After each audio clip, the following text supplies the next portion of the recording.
भगवान से भी मांगा जा सकता। वो मांग किससे रहे हैं? तीर्थराज से। क्या कहते हैं कि आप तीर्थराज हो और मैं भी राज परिवार से हूँ। एक राज परिवार से होने के नाते मेरा ये धर्म नहीं है, मेरे लिए अधर्म है कि मैं किसी राजा से कुछ मांगू। मैं राज परिवार से हूँ, आप राजा हैं, लेकिन फिर भी अपने छात्र धर्म को छोड़ करके आज मैं आपसे भीख मांग रहा हूँ। कि मांगू भीखी त्यागी निज धर्मो, मांगू भीखी त्यागी निज धर्मो, आरती काहना करई कुकर्मो, आरती काहना करई कुकर्मो।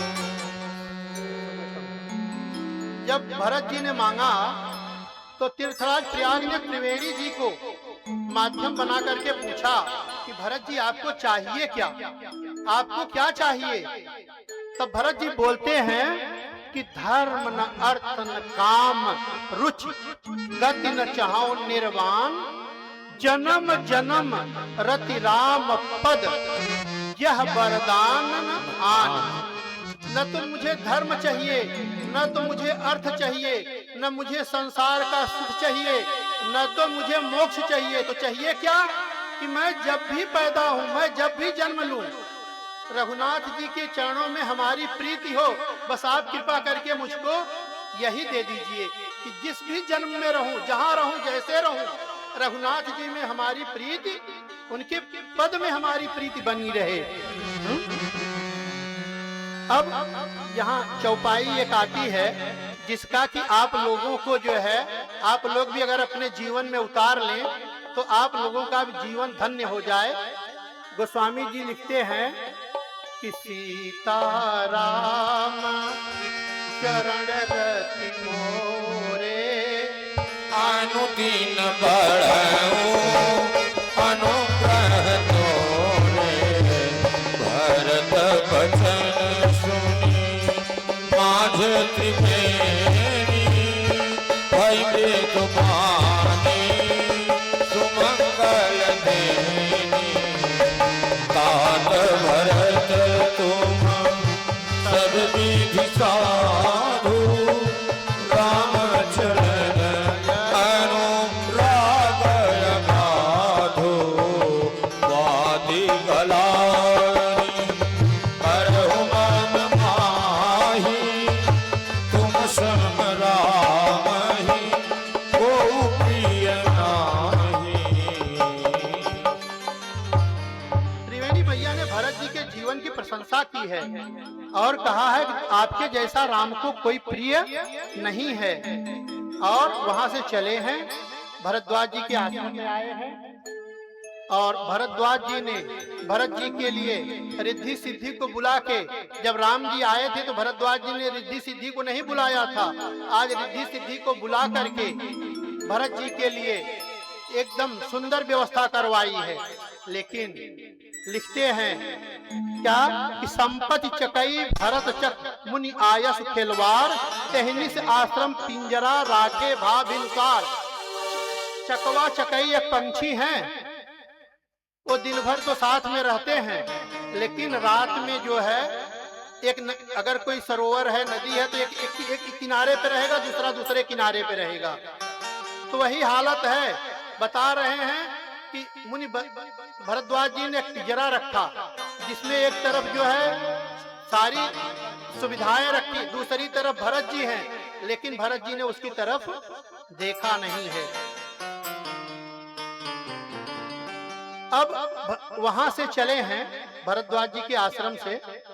कथा थोड़ा समय हो रहा है तो थोड़ा आगे बढ़ा के हमको भगवान को वन में नहीं छोड़ना है, तो जो भी होगा वो इसे कहते चले जाएंगे। तो आगे चले हैं भरत जी, और भरत जी की व्याकुलता देख के, भरत जी की प्रेम की दशा देख के जिस मार्ग से जा रहे हैं उस मार्ग के पत्थर पिघल जा रहे हैं। सोचिए क्या दशा रही होगी। जब उस स्थिति को देखा तो देवराज इंद्र घबरा गया। गुरु बृहस्पति को बुला के बोलता है कि गुरुदेव, अगर भरत की यह स्थिति रघुनाथ जी देख लेंगे तब तो अयोध्या को लौट जाएंगे, यहाँ तो रहेंगे नहीं। तब गुरु बृहस्पति उनको समझाते हैं, देव गुरु बृहस्पति, कि देखो अब तक तुमने बहुत कुछ कर लिया और जो भी किया, चाहे मंथरा को प्रेरित करने का, सरस्वती को भेजने का, जो भी कार्य था उसमें उनकी सहमति थी। भरत जी उनके भगत हैं। भगवान अपना जो है अपमान सह लेते हैं, अपने प्रति किए गए अपराध को सह लेते हैं, लेकिन भगत के प्रति अगर अपराध करोगे तो भगवान उसको गांठ बांध के रखते हैं, उसका जो है प्रतिफल जरूर देंगे, अपना वाला क्षमा कर देंगे। क्योंकि भगवान को अपने मान सम्मान की चिंता नहीं है। तो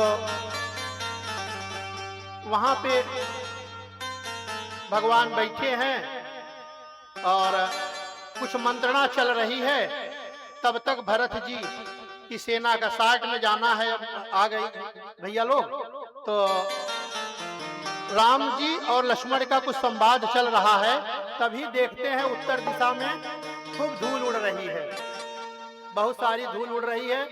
भाग के आते हैं और बताते हैं कि भरत जी आ रहे हैं। तो भरत जी आ रहे हैं और चतुरंगनी सेना के साथ में। तब वहां जो है राम जी के मन में संकोच हुआ, एक प्रसन्न हुए कि भरत जी आ रहे हैं, लेकिन संकोच क्या हुआ कि एक तरफ जो है पिताजी के वचन को निभाना है, दूसरी तरफ भैया भरत का प्रेम है, मैं किसको निभाऊंगा, वचन निभाऊंगा या भैया के प्रेम को निभाऊंगा। अब हमने जो बताया था कि एक चौपाई आएगी और सारा जो है भरत का चरित्र आ जाएगा। राम जी कहते हैं, विचार आया उनके मन में कि समाधान तब भायह जाने, भरत कहे मह साधु सयाने। यही भरत का चरित्र जो है पूर्ण होता है कि भरत जी अपने मन से कुछ नहीं करते। भगवान कह रहे हैं कि भरत जो है साधु हैं, हाँ? भरत जब जो हम कहेंगे वही करेंगे। तो हमारे आपके भी जीवन में अगर ऐसा कोई हो कि जो हमारे कहे में रहे तो हमारा आपका जीवन धन्य हो जाए। और हमको आपको जो है ऐसा जो है बनाना चाहिए किसी न किसी को जो हमारे कहे में रहे, या हम भी रहें हमारे में नहीं।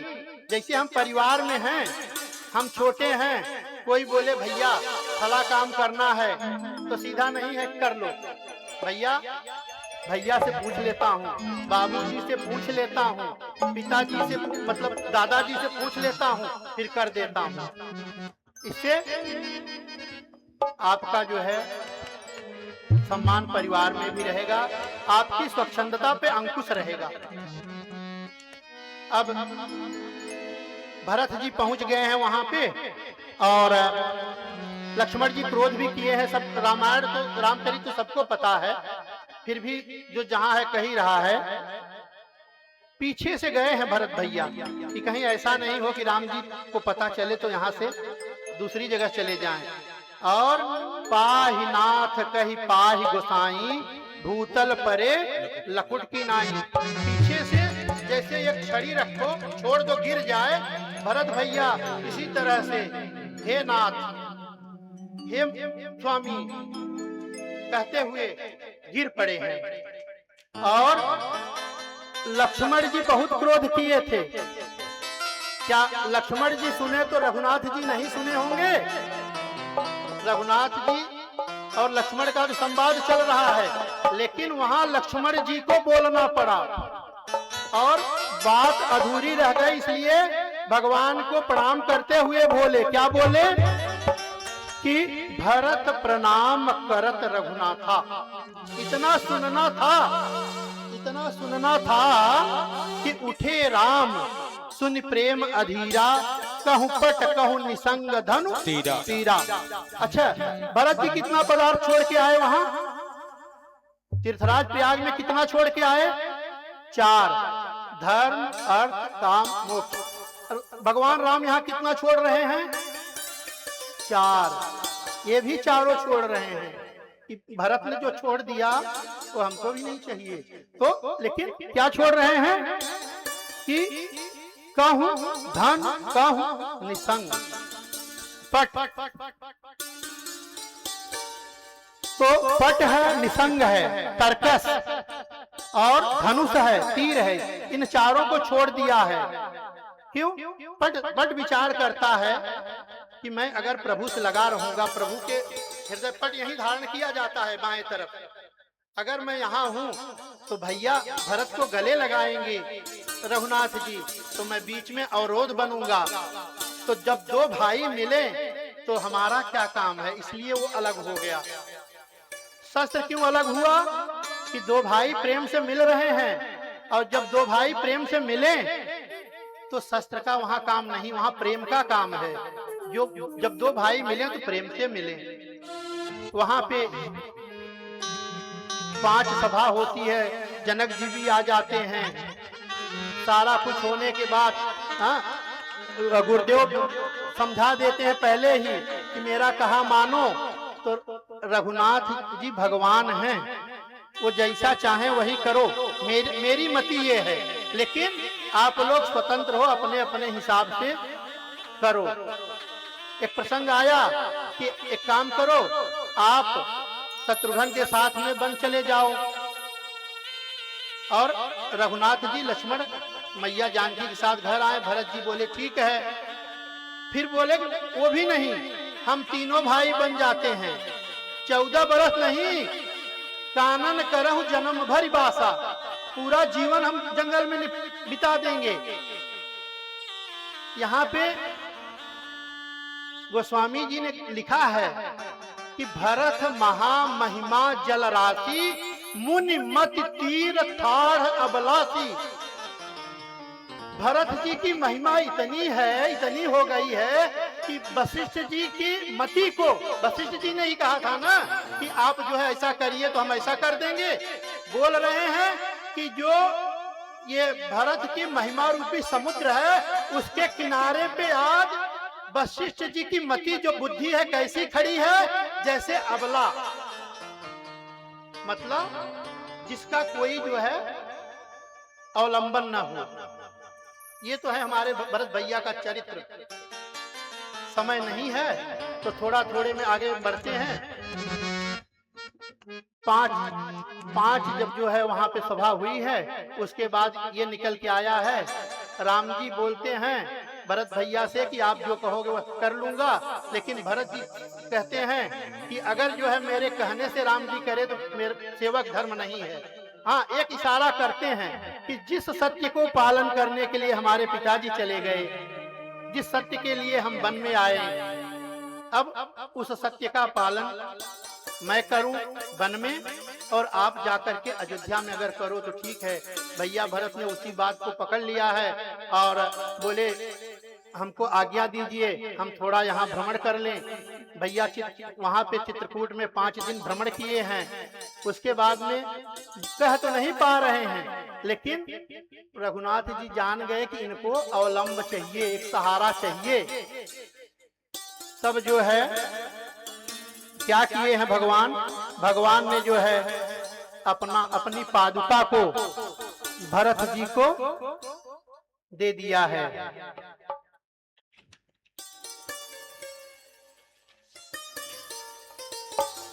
प्रभु कर कृपा पावरी दीन्ही, सादर भरत शीस दई लीनी।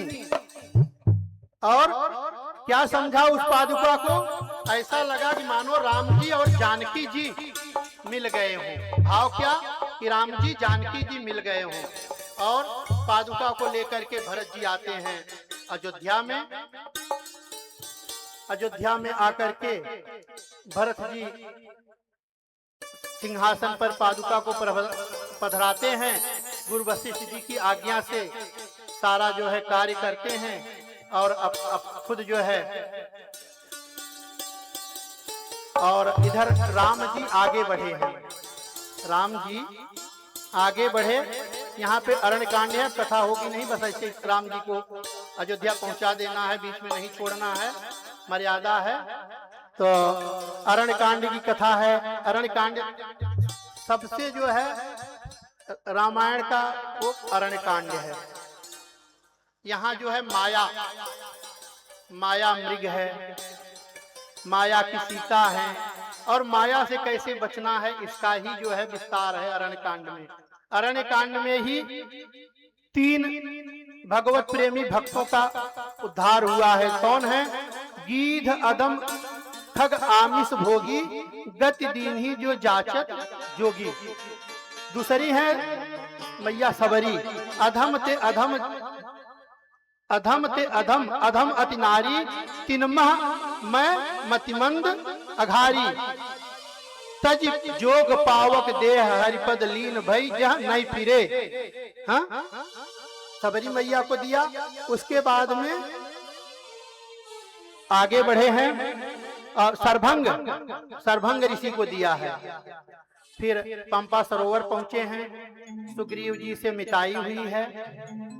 और इधर नहीं आया है रावण मारीच के पास, उससे बोला चलो सीता जी ग्रहण करना है।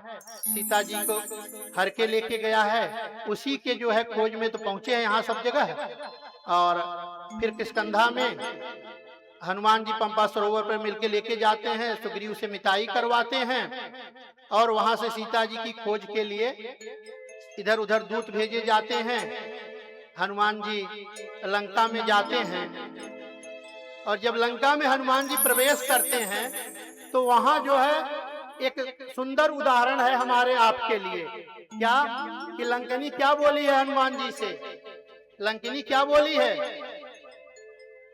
लंकिनी क्या बोली है बताइए? मोर आहार जहां लगी चोरा। तब ये बताइए, वो वहां की व्यवस्था में है, दरवाजे पे खड़ी है, क्या कह रही है? मोर आहार जहां लगी चोरा। तो उसका आहार कौन होना चाहिए? हनुमान जी। हनुमान जी चोर हैं? चोर कौन है? रावण है। चोरी करके कौन गया है? रावण। यहाँ एक इशारा है, हनुमान जी ने क्या मारा है? मुष्टिका मारी है, मुष्टिका प्रहार किया है, मुष्टिका से प्रहार किया है। तो यहाँ ये है कि जब सत्ता या कोई भी विभाग जो उसको जो है कर्तव्य निर्वाह करने के लिए दिया गया है, उसके प्रतिकूल आचरण करे तो क्या करना चाहिए?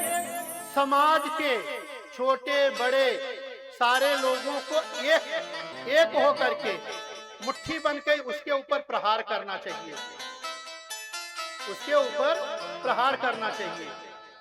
अब वहां जो है मैया की खोज करके वापस आए हैं। रघुनाथ जी बंदरों को लेकर के चढ़ाई किए हैं, फिर रावण का संहार किए हैं। मैया भगवान के पास आई हैं, अग्नि परीक्षा ली गई है, यानी अग्नि परीक्षा के द्वारा अग्नि देवता मैया को फिर से भगवान को समर्पित किए हैं। अब भगवान अयोध्या को प्रस्थान कर रहे किए हैं। हाँ? पुष्पक विमान पर चढ़ करके भगवान अयोध्या को आ गए हैं, और जब अयोध्या में आए हैं भगवान, तब उनका राज तिलक हुआ है। तो हम भी निवेदन करेंगे कि आके भगवान का तिलक किया जाए।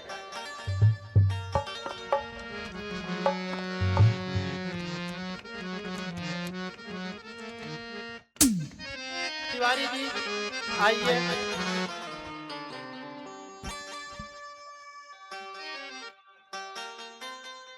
भगवान जब पहुंचे हैं तो वहां पे जब व्यवस्था हुई है तो वशिष्ठ जी आप लोग व्यवस्था करिए भैया। लिखा हुआ प्रभु बिलो, अरे प्रभु बिलो की मुनि मन अनुरागा, तुरत दीप सिंहासन मांगा, कभी समस्ते जसो परति न जाई, बैठे राम विजन सिर नारी, जनक सुबास घुरा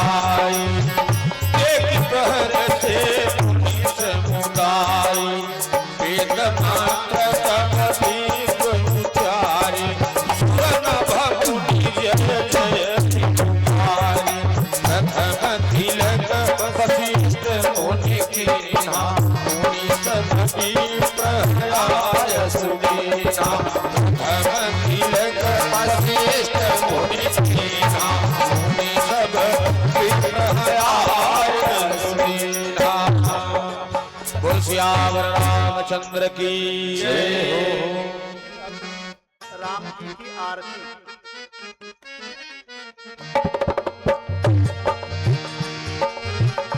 छा गई हर खुशी हर चमन खिल गए छा गई हर खुशी हर चमन खिल गए लौट कर राम बन से अवधया गए छा गई हर खुशी हर चमन खिल गए छा गई हर खुशी हर चमन खिल गए लौट कर राम बन से अवधया गए पूरी जिंदगी हो पूरी जिंदगी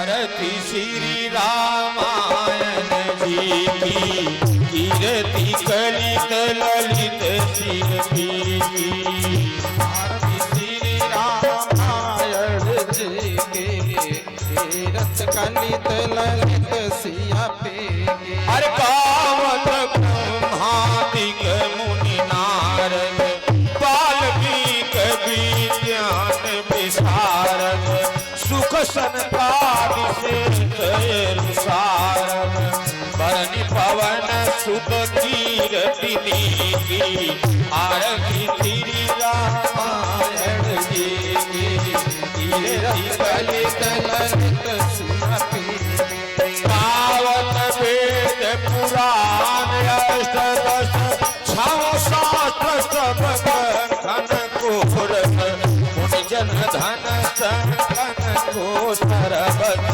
सारे अंश मत सब ही की आरती श्री रामायण जी की कीर्ति कलित ललित अरे पावक संत शंभु भवानी अरु भट संभव मुनि विज्ञानी व्यास आदि कवि परज बखानी पाद भूषण करुण देहि आरती श्री रामायण जी की कीर्ति कलित ललित शिव की आरती श्री रामायण जी की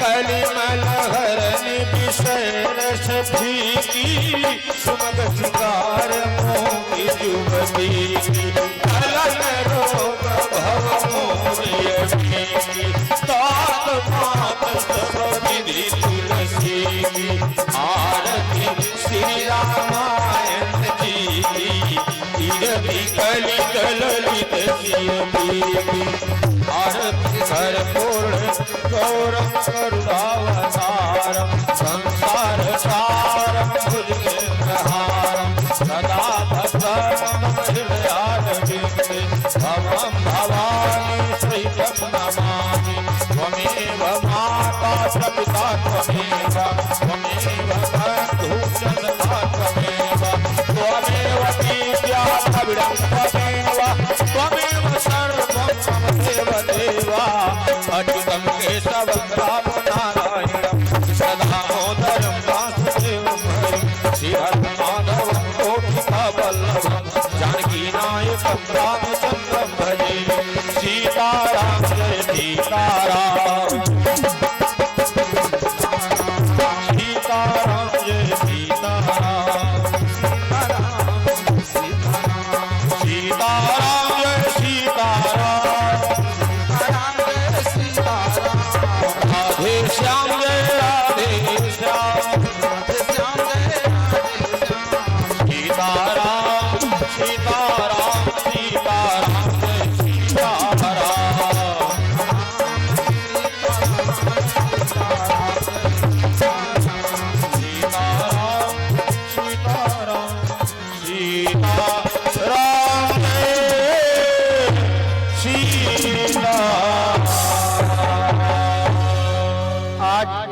हमारे परम प्रिय श्री डॉक्टर तारकेश्वर नाथ पांडे जी आए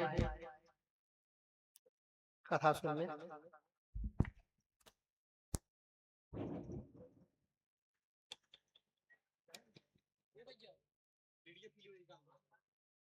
राघवेंद्र सरकार श्री राम दरबार के चरणों में वंदन। मां सरस्वती के साधक राघव कृपा नवासी विद्वत नर्मदा मैया से अनुकंपित संत प्रकृति पूज्य कथा व्यास जी महाराज जी के चरणों में वंदन। हमारे बीच पधारे दरबार के समक्ष राम भक्त जन आपके भी चरणों में वंदन। कथा गुरुदेव जी के द्वारा यहाँ पे विराम दी गई है। सभी नगरवासी सोचते होंगे कि बड़ा जल्दी से समापन कर दिया, मन भरा नहीं, तो बहुत विस्तार हो जाएगा, छोटे शब्दों में बोल देते हैं। आज तक के लिए कम से कम 5 लाख रुपए का बजट बना है। स्कूल की शिक्षा कितनी महंगी है, और उसमें एक बच्चा शिक्षित होता है केवल एक विषय पढ़ के, 2 विषय पढ़ के। ये संस्कार की शिक्षा है, ये तो महंगी होगी ही, जो आपके जीवन लोक पर लोक को सुधारती है। तो अगर इस महंगी शिक्षा को प्राप्त करना है, मन तृप्त नहीं हुआ है, तो अगर यही आपका उत्साह रहा तो आगे समय 15 दिन की भी कथा आयोजित होगी। पूरे मर्म योग से हम लोग इसको अमृत बाणी से स्नान करेंगे। और पूज्य गुरु जी की तरफ से संदेश मिला था सुबह कि बरसाना सेक्टर के राघव कृपा सेवा समिति के लिए मैं फ्री में अमृत बाणी वर्षा करने के लिए तैयार हूँ। ये पूज्य गुरुदेव जी का हम लोगों के लिए विशेष कृपा और आशीर्वाद है। अब आज व्यासपीठ पे विराजित पूज्य गुरुदेव जी की मेरे ख्याल से हम लोगों के बीच से विदाई भी होगी। तो एक हमारा फर्ज है कि हम नर्मदा तट से आए हुए, उनकी पावन भूमि से पधारे हुए अपने गुरुदेव जी की जितना संभव हो सके यथाशक्ति सम्मान देने की कृपा करते हैं, प्रयास करते हैं। मैं निवेदन करूंगा अपने संरक्षक जी श्री सुरेश चंद्र तिवारी जी से और श्री मनोज तिवारी जी से। नाम इसलिए है, रस्म है टीका करके गुरु जी को पगड़ी पहनाना है। तो टीकाकरण का कार्य संपन्न करके उनको पगड़ी से सम्मानित करें। इसी क्रम में मैं निवेदन करूंगा अपने बड़े भाई रामानुज त्रिपाठी जी से और भैया अविनाश मिश्रा जी से कि वो गुरु जी को माला पहना करके और उनके चरणों में प्रदक्षिणा स्वरूप भेंट प्रदान करें।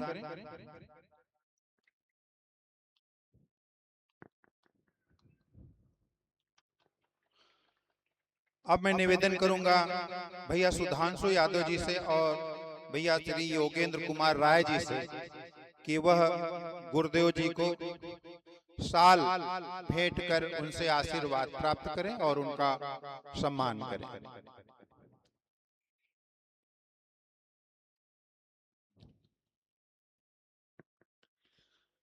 भैया सुधांशु यादव जी और योगेंद्र कुमार राय जी व्यासपीठ के समक्ष गुरुदेव जी को बहुत ही सुंदर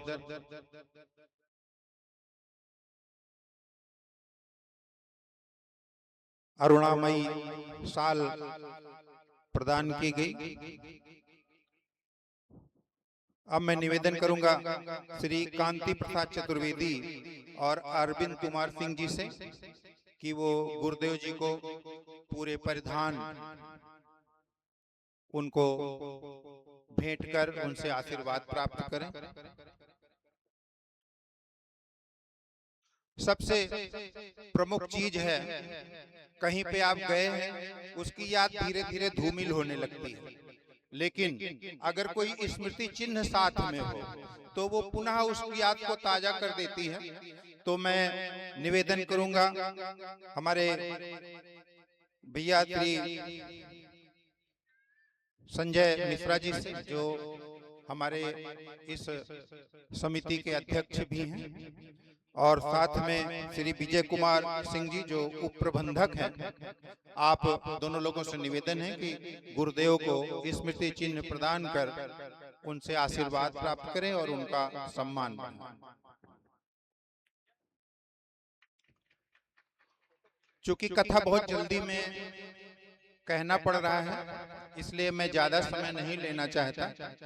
अब अगला जो अमृतवाणी वर्षा का समय है वो पूज्या जी को समर्पित होगी। गुरुदेव जी लगातार 7 दिनों तक राम रस में हम लोगों को डुबकी और गोता लगवाते रहे। आज जाते जाते वो हम लोगों के लिए आशीर्वचन के लिए को उद्बोधन देना चाह रहे हैं। मैं माइक समर्पित करता हूं गुरुदेव के चरणों में।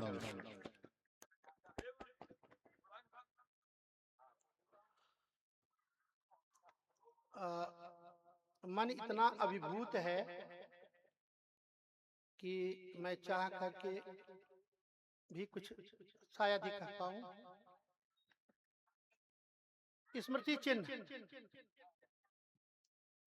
ये किस लिए है कि हमको जो है आपकी याद आती रहे, लेकिन जीवन में जब भी मंच पर हम बैठेंगे तब राघव कृपा सेवा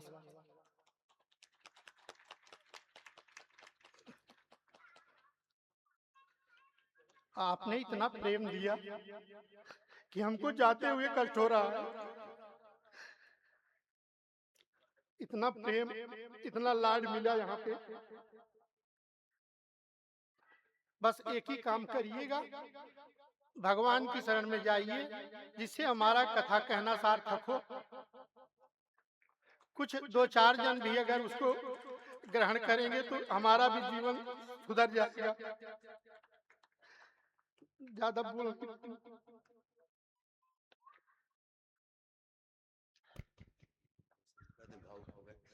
आदरणीय महाराज ने हम सभी कालिंदीपुर वासियों को जो आशीर्वाद दिया है मंच से, एक बार जोरदार ताली बजा दीजिए आप सभी।